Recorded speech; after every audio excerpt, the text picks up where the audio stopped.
So here's a funny thing.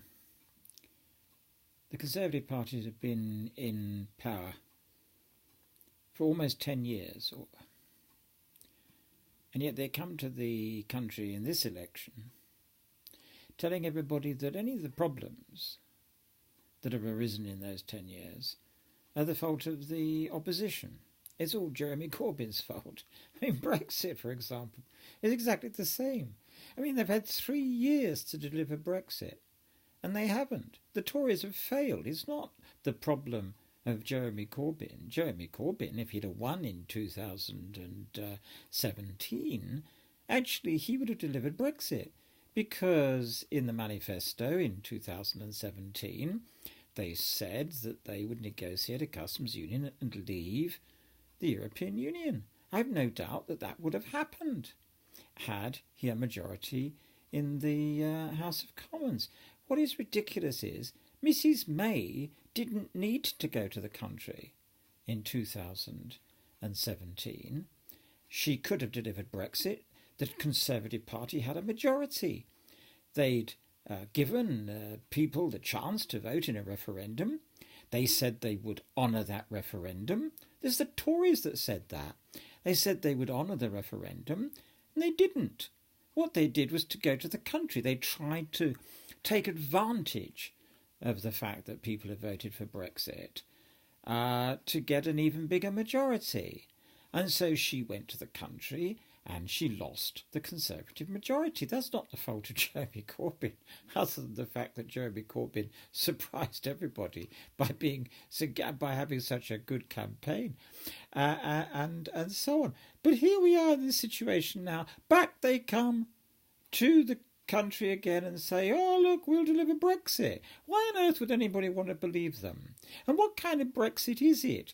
I mean, when you look at the Brexit that Corbyn would have delivered, he'd have delivered a customs union, negotiated and so on, would look after the interests of Britain as much as possible. It would have been a soft Brexit. But people say, oh, no, that doesn't mean Brexit. Brexit means Brexit. Well, did they actually see Boris Johnson's deal on the table in 2016? Of course not.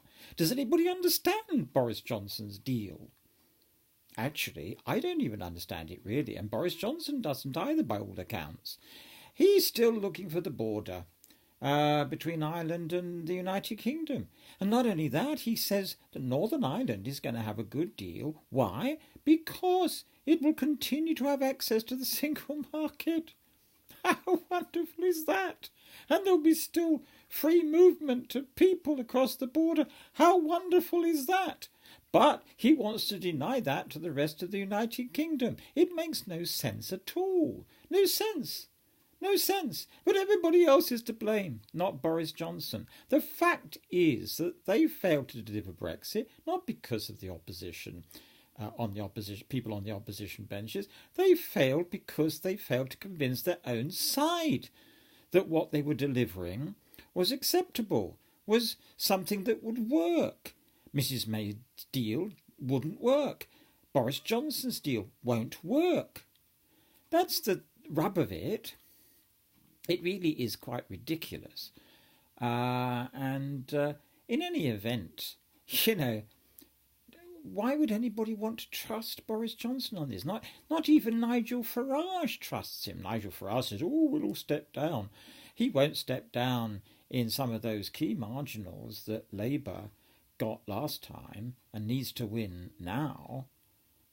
Brexit Party, he says, isn't standing down on those. Why? Because he doesn't trust the Conservative Party. I mean, what a shower. What a shower. And he won't stand himself. He won't put his own ideas to the test by standing for election himself. What a shower. What a complete, utter shower it all is. Utterly absurd.